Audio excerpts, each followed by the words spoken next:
Hello, I'm Sumit, and you're watching or listening to the Nethero podcast. This is a podcast for you if you care about what we're doing to the planet. You don't have to be an eco-warrior. We believe business is the solution to making things better. But we're for people who want to make that difference by either cutting their emissions or coming up with ideas that can help us do things a bit better. We've featured politicians, academics, lots and lots of business people, entrepreneurs, inventors, and of course people who are just interested in doing the right thing. So sit back, listen and enjoy, and make sure you subscribe to the podcast. Please share it with your friends and colleagues, and you can always check out our two websites that cover all of this, Energy Live News and futurenetzero.com. This podcast is purely editorial, so sit back and enjoy this week's episode. Hello, trees. Trees. We live and breathe. Without them, where would we be? They're pretty much the resource we first ever started to use on the planet.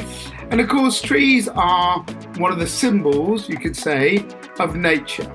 So when you talk about kind of trees being used as products, sometimes people get a visceral reaction. You know, people don't like biomass because they think they're chopping down trees. People worry about what we do with furniture, what we do with kind of paper and all of that. But could something in plants, a material called lignin, actually help us deal with one of the things that causes a lot more grief, which is plastics? Could they be a way to try and make plastics more sustainable by becoming kind of bioplastics? Well, that's the subject of today's podcast. I'm delighted from a sunny Sweden that I'm joined by Dr. Christopher Carrick, who's the founder of a company called Lignin Industries. Chris, I know that you're on some dodgy Wi-Fi and you're chopping wood at the same time, but thank you. Thank you for the introduction. Pleased to be here. Love the intro. The intro. I would even continue that intro just for 1 second, and that is, I think wood, biomass, photosynthesis is the beauty of the type of industry Mother Earth has generated to cope with atmospheric carbon dioxide and generate life. So it's the best carbon capture system I know of. It is. It's brilliant. And that is photosynthesis. So why reinvent some other stuff? Just play along with the smartness of nature. I know we're going to talk about what you're doing in the products, but let's start with, I think your family background, if I've got this right, is in trees. You love trees, yeah? Yeah, I did my best to avoid it. I'm the fifth generation in this woody pulp and paper forest industry. We actually come from UK or Scotland. I was going to say the name, yeah. So it's a Scottish, Irish-Scottish heritage. We went from Scotland to Sweden because we ran out of trees in Scotland for making railway. So we moved here to secure supply for making railway in these sleepers. That's 5 generations back. Maybe what the family is most proud of is that we introduced football in Sweden. So Mr. Without you, we'd have no Ibrahimovic. I mean, what's going on? Correct. So the first soccer team was introduced also by us. My God. So the family was a Scottish family that came to Sweden. How long ago now? We're talking about more than 150 years? 150 years, something. Yeah, and has been involved in forestry ever since. Yeah. Logging, paper, pulping, forests, taking care of forests, growing trees. Again, I did my very best to avoid it due to the rebel. But it happened to be the things that I knew. Yeah. And I slipped into this path. Did my best, but I failed. Yeah, people sort of try and run away from family businesses, but they have a way of sort of grabbing you and bringing you back. Because it's a very interesting thing. Before we talk about the lignin and bioplastics, we in Britain, clearly your heritage, we have a very funny relationship with trees, right? Because you go to Canada, you go to Sweden, Norway, where there's a lot more trees, people are quite comfortable with forestry, where you take trees, you chop them down, you use them, and then you replant. Here we have a very kind of, oh my gosh, you must never chop down a tree ever, right? And you saw the stuff that happened with that famous tree up near Hadrian's Wall when some weirdos decided to chop it up. But do you think, because there's a lot of reaction towards biomass, probably there'll be a lot of reaction to kind of what you're doing in this country, because there's a thing that, all trees must be protected when actually that's not the case. And forestry is actually a very kind of sustainable way that we've been doing things for, well, since humans first learned to use wood. So why do you think there's a difference in attitude? I think it's heritage and culture. So we also have a lot of trees. So 70% of the land that we live on is trees in Sweden. Yeah. And we have, the number of trees or the amount of volume of trees and is steadily increasing in Sweden due to responsibility and knowing this. And for us in the Swedes, it's an industry, and if you chop everything down, and then you chop your industry down because you don't have any rebirth of wood, so to speak. So so keeping that Mother Nature flourishing and growing and working is how I see it, and I think the best way of operating it. However, all the parks and recreation, that's perhaps 0.5% of all the trees and the land that we see and use, keep those at, perfect condition. Use it for recreation and those things. But the land that we live on is, way beyond what we as people see and use. So I think the important part is if you cut something down, you need to try plant something new and keep it, as an ecosystem or so. How do you manage a forest? Because I've never understood this. So say you have, let's make it easy. Say you have 100 trees, right? And a forest has got loads more, but let's make simple math.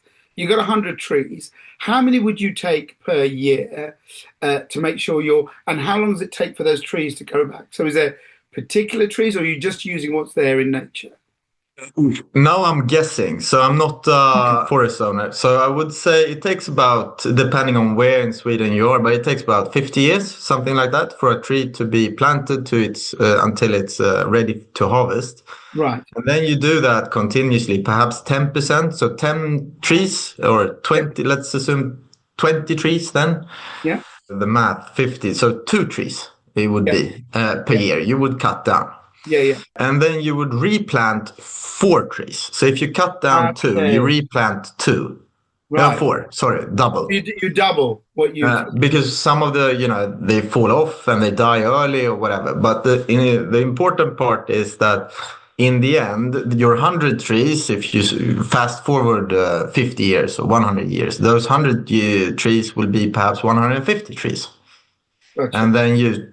So it is a sustainable thing, because you know what I mean when people see a tree being cut and sliced. I know something goes on with people's heads as people hear. They're like, "Oh, that's terrible! It's awful." I don't know if we have that in Sweden, but oh my God, there's a guy with a massive machine, and we think of orangutans running in the Amazon. We have this funny reaction, don't we? But I think that's a good reaction. I think cutting down stuff is having it as is always a good thing, but I tend to think like this. What is the least bad? So either I continue to pump oil from the ground, or I try to, cut down. What are the alternatives? Paper is an alternative to pumping up oil. So a tree, that life cycle would be 50 years. Yeah. That life cycle in oil and gas would be 400 million years. So that's the alternative if we don't utilize it. And then, of course, there is responsibility. You need to plant new. This is, it's impossible to plant new fossil oil. Yeah. Because you need to wait 400 million years. Yeah. So if the alternative is pumping oil, and the funny thing is that we don't really see pumping oil.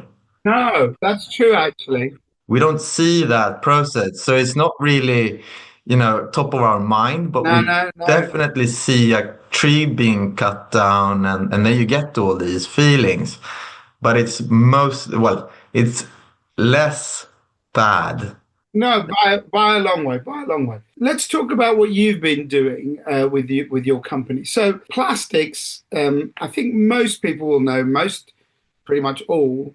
I don't know if there's any new ways of doing it apart from what you're doing, but plastics come from oil, right? Generally, that's what happens. You take the hydrocarbons, you strip them down, and then we make plastics. And also, the other thing about plastics is they're bloody good, right? And I'm not going to sit here and say plastics are evil because Yeah. where would we have been without plastics during the COVID, right? We need that. Plastics are part of everything. Computer, I'm sitting here talking to you on bits of plastic, it's part of our lives.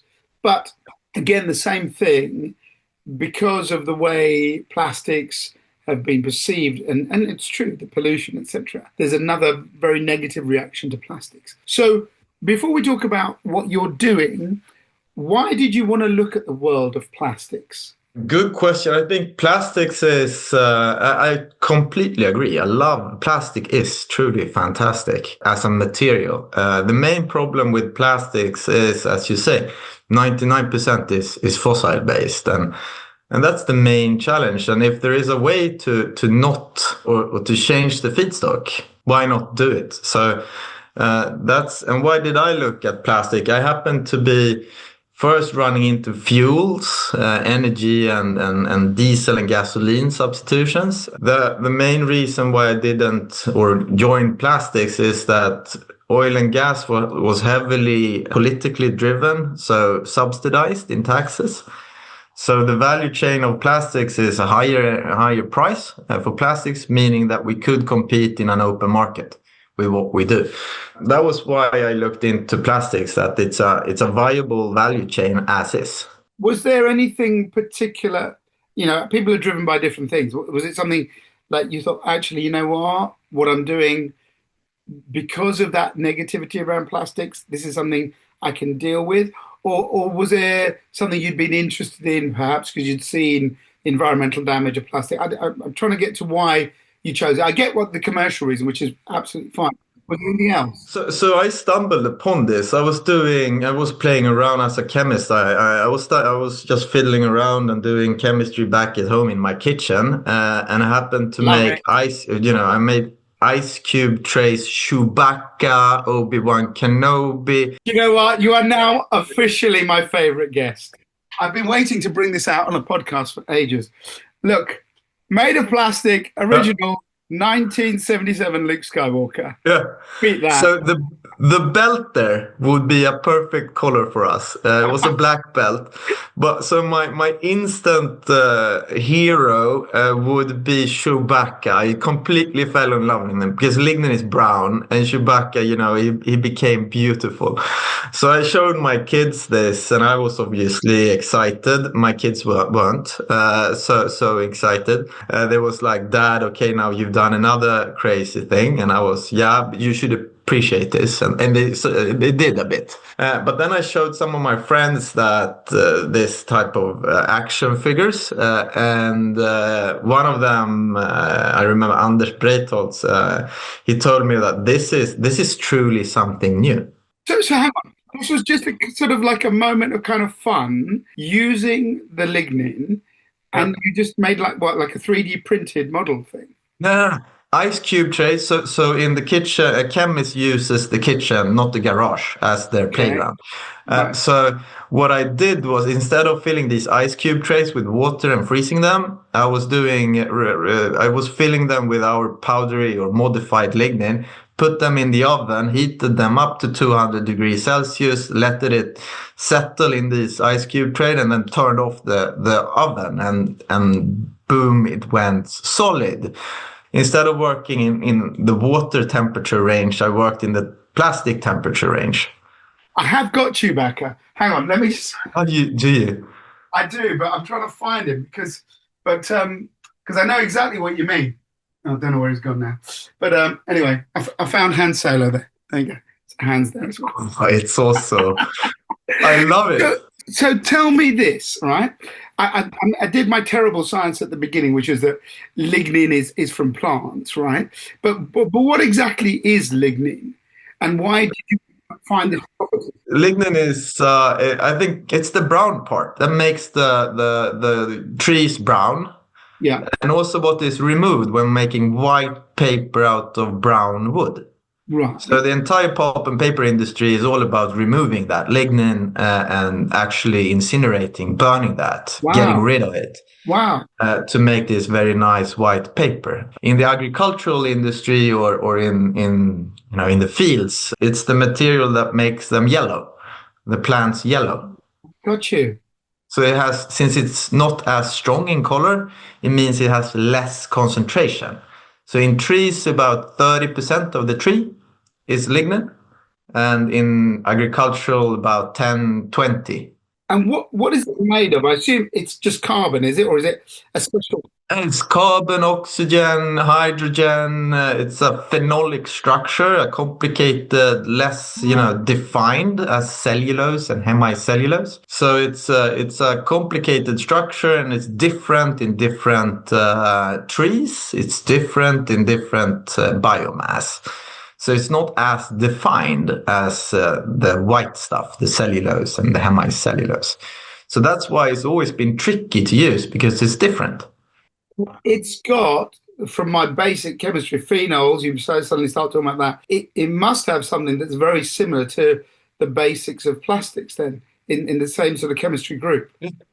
What I think, and I think, you can Google, I haven't checked it, but what I think a lot of the fossil oil that's been generated for millions and millions of years, I think that is when trees and biomass fall down and the sediments, those are the most stable chemicals in soil, lignin. And once Yeah. that is piled up on top of each other and pressure adds and some temperature over millions and millions of years, those molecules are transformed into the fossil oil we have. Wow. So you're going right back to the beginning, the original source. Correct. Yeah. Correct. So instead of waiting 400 million years of time, we fast track that we do it in 2 minutes. We convert it to a plastic material. So talk me through the process. You've got the lignin, I assume, from the waste pulp industry. Do you have a special machine that does this? Did you have to learn some special chemistry? How do you make the plastic? So we get it, as you say, from the biomass industry. We buy it as a powder. We inject that, or we feed that into a plastic extruder, it's called, like 2 warm screws Right. that heats up the material. And then we combine that with a natural oil, something that grows as well, because that lignin molecule as such is not so useful. So we upgrade it by attaching natural oil onto that structure. And what happens is that material becomes obviously more oily. And the more oily transformation makes it soluble in other plastics. So we use this material as a drop-in material to partially replace the fossil counterpart. So at present, you couldn't make 100% lignin plastic. What do you call this stuff, by the way? Renol.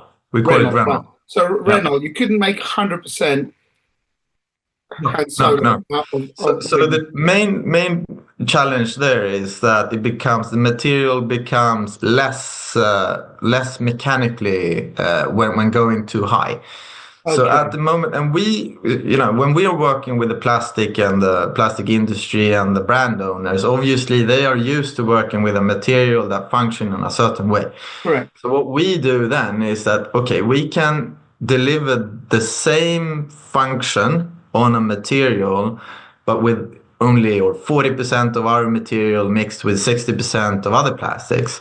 So we have always taken the route that the customer should see no functionality differences. Of course. However, the material is brown, so color is changed, and that is something we like. So that has been our approach to it. And since that's a limitation, we only introduce maybe 40% in polypropylene, 25% in polyethylene, and 10-20 in ABS.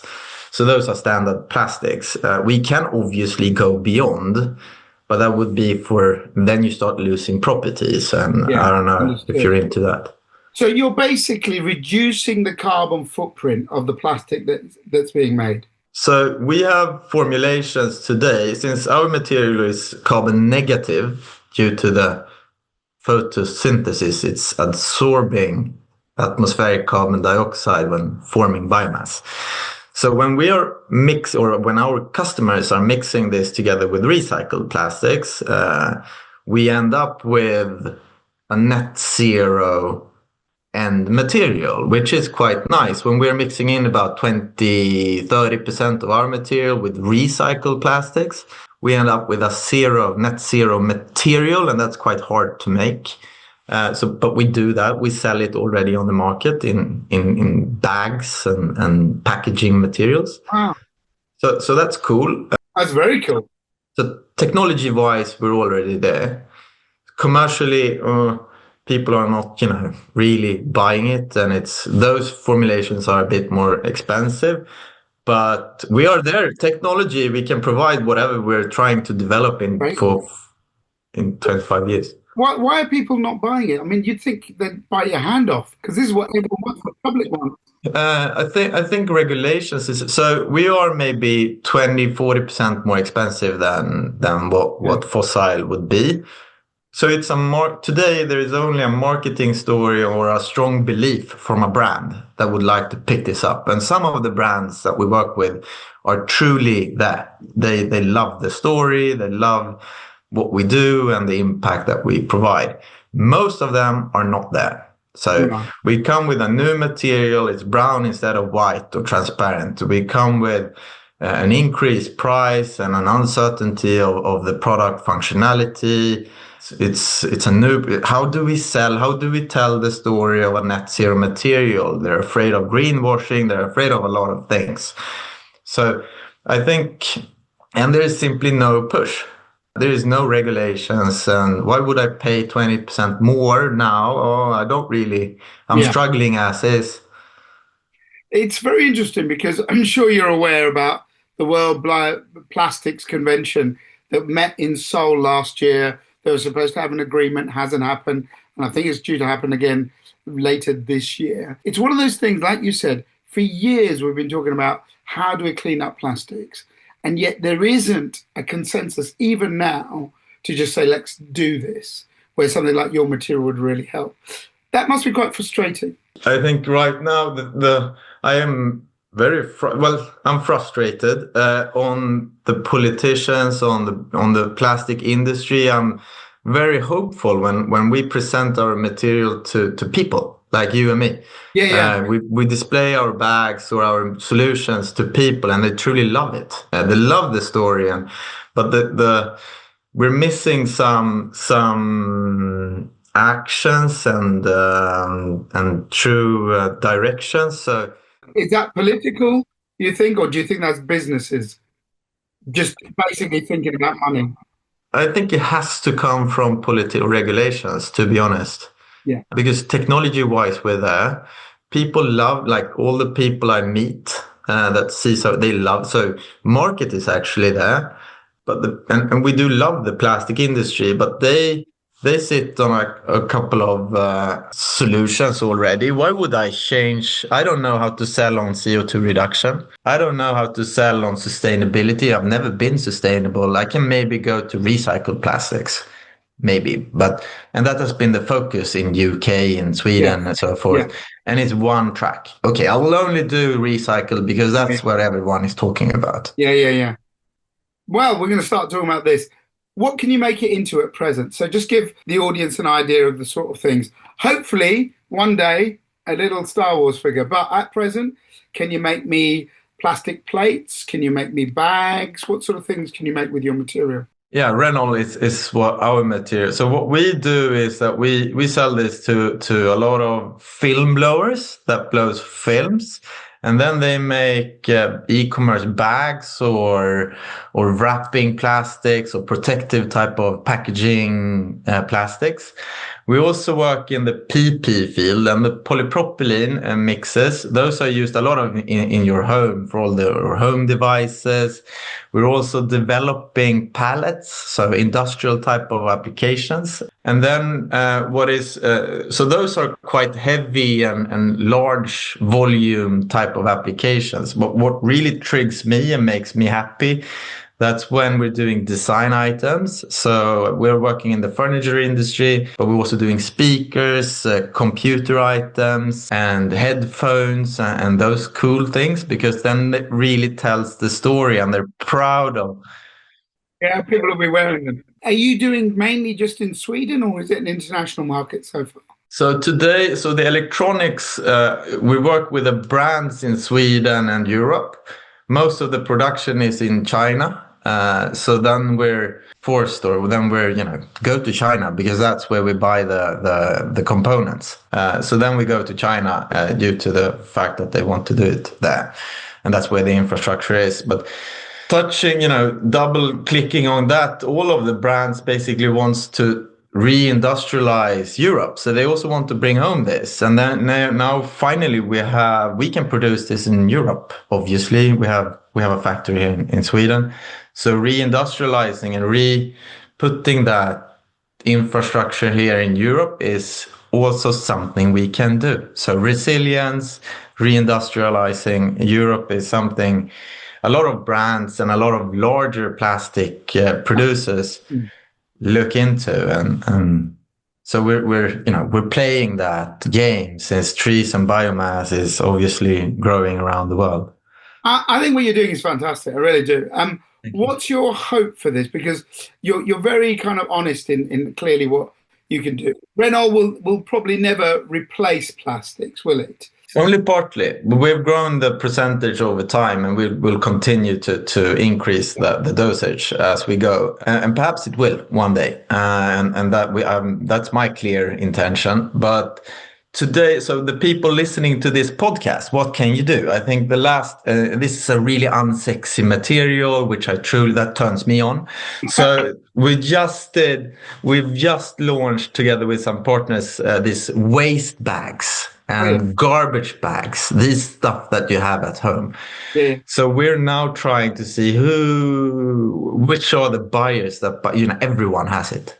Yeah, of course. How does that work? If you buy a lot of waste bags or garbage bags, contact us and we will supply you with the most sustainable bag there is. We're fiddling around how to approach, how do we go to market with this new product that's been verified and it's good to go.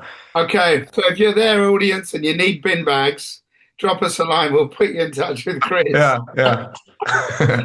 But we don't know how this works. But it's an amazing product. Unsexy as hell. No, I love it. I love it. Before we go, you don't happen to have your Chewbacca that you originally made? No, I'm out in the country house. It was like 2 centimeters high and about it was super small. I feel so bad. I've got my Chewbacca somewhere. I don't know where my son put it, but I would love to show you, because if you can make me one of those, I'll have one. All right. Okay, I will send you one. Send me one. You will, show it to your kids. Or no. I'll have him as a little mascot on the podcast. Listen, Chris, it's been absolute pleasure talking to you. I think you're doing some incredible work, which is really, really good for the planet. And also, I wish your business all the best. Thank you very much for being here. It was a great talking to you. As I said, everyone, if you're listening, have a think about this stuff. It's really clever. Have a look at the company. What's the website called? Lignin.se. You can either try to find us on LinkedIn, and that's where we mostly post and are active. But lignin.se is our webpage. Lignin.se. Okay, brilliant. It's planty. It's woody. It's got personality, a bit like Chris. That's very good. Thank you for joining me on the podcast. Thank you, audience, for watching and listening. Let us know your thoughts on social media. My thanks to Rob for production. Catch you on the next episode. You've just heard the Net Hero podcast from futurenetzero.com. Join us as we help you find ways to to cut your carbon footprint as we head towards net zero. Subscribe and follow us on social media. futurenetzero.com. Better business, better planet.